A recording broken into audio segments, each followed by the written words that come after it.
New Mexicans eventually will rebel against the Mexican government themselves in something called the Chimayo Rebellion. This rebellion is sparked off by a governor who was appointed to control New Mexico by the name of Albino Perez.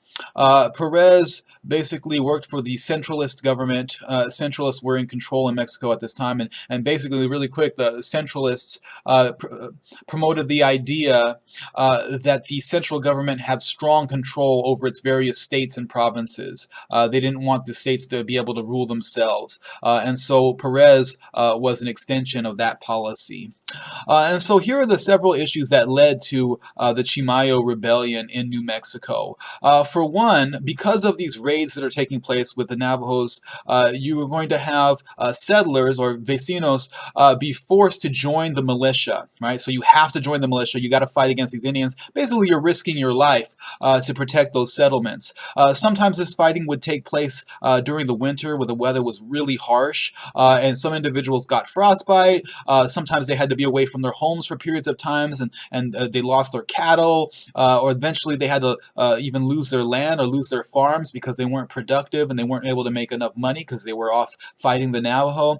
And so that's really going to anger people, right? They're losing their livelihood. And then on top of that, you have Perez putting harsh taxation on the New Mexicans, and New Mexicans didn't want to pay any taxes at all, right? There were times where they never paid any taxes. They didn't really receive a lot of support from the Mexican government themselves, so they figured, why do we have to pay taxes? They were pretty much on their own out there, but Perez is trying to enforce taxation on them, and so you'll have a lot of vecinos very upset about that. And then on top of that, you still have the Navajo raids taking place in New Mexico, and so you have a situation where the settlers are very upset with the Mexican government. They can't protect them, they're trying to tax them, etc. Alright, so eventually you're going to start hearing calls for self-rule. They want to get rid of this appointed governor, Perez. They want him to leave New Mexico, and they want to choose their own governor, right? They don't want to rebel and separate from Mexico. They just want to have their own governor. They want to elect their own governor, someone that's actually from that area, not working directly for the central government. And so in a sense, that's a reaction to centralism, which was ruling politics in Mexico during this time. And so you're going to have an uprising take place in New Mexico. The governor, Perez, is going to try to put this uprising down. He will be killed because the rebels outnumber Perez and his force. So Perez will be decapitated. They may kick his head around a little bit. At least that's what the reports were. And that pretty much ends his reign of terror in New Mexico.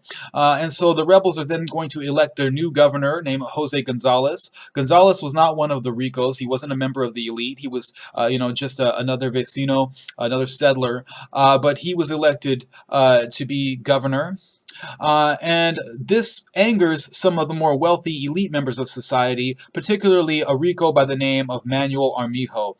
Armijo is going to try to subvert Gonzalez's power and undermine it, and ultimately you're going to have Mexican troops sent in that will end the Chimayo Rebellion. They're going to kill Gonzalez, and Armijo will eventually be made the new governor of New Mexico.